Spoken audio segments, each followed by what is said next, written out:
بسم الله الرحمن الرحيم. السلام عليكم ورحمة الله وبركاته. في رسالة أبي أوجهها للعالم كله وبالأخص الشعب البحريني، طائفتي السنية اللي صاروا ما عندهم لا ذمة ولا ضمير ولا حتى إنسانية ودين. شوارع البحرين كلها احتفالات فرحانة بحكم الإعدام اللي صدر على شباب ما تجاوزوا 20 سنة، اللي لازم يتحاكمون على أنهم أحداث.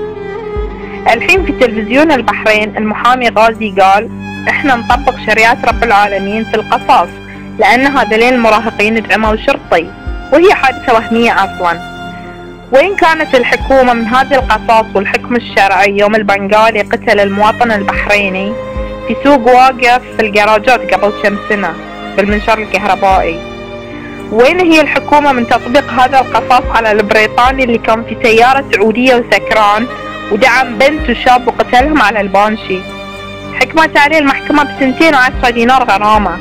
هل هذولين اللي ماتوا ما كانوا أرواح شباب؟ ولا مثل مخالفة دهس القطط 5 دينار، فيوم قتلهم اثنينهم دفعوا 10 دينار عنهم اثنينهم؟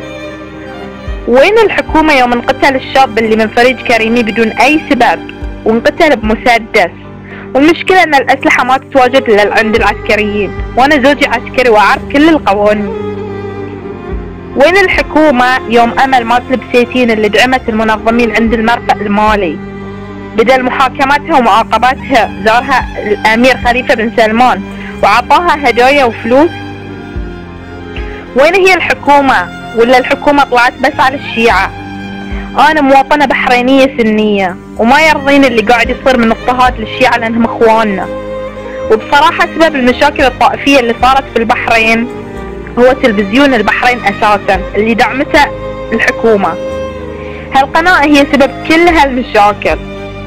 الواحد يفكر في طاعة الله قبل طاعة الحكومة، لأن يوم القيامة بنتحاسب كلنا على سكوتنا، يوم انقتلوا وانظلموا اخواننا الشيعة.